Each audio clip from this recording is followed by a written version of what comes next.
Praise the lord. ఈ రోజు దేవుని వాక్యము, మీ హృదయములను స్థిరపరచుకొనుడి, ప్రభువు రాక సమీపించుచున్నది గనుక మీరును ఓపిక కలిగియుండుడి, మీ హృదయమును స్థిరపరచుకొనుడి. యాకోబు పత్రిక 5వ అధ్యాయము 8వ వచనం. మనము అంత్య దినాలలో జీవిస్తున్నాము. ప్రభువు యొక్క రాకడకు సమీపించుచున్నాము గనుక మనము విశ్వాసమును కోల్పోక ప్రభువునందు స్థిరులై మన హృదయములను స్థిరపరచుకోవాలి.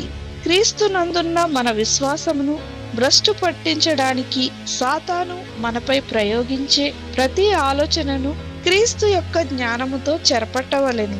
ఈ లోకంలో ఏదియూ కూడా మన విశ్వాసమును కదల్చకుండా ఉండుటకై ఎల్లప్పుడూ విశ్వాసమునకు కర్తయు దానిని కొనసాగించు వాడునైనా యేసు వైపు మాత్రమే కేంద్రీకరించాలి.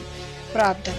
ప్రభువైన యేసు, నీ యందు మా హృదయములను స్థిరపరచుకొనుటకు సహాయము మాకు దయచేయమని యేసు నామమున అడుగుచున్నాము తండ్రి. ఆమేన్.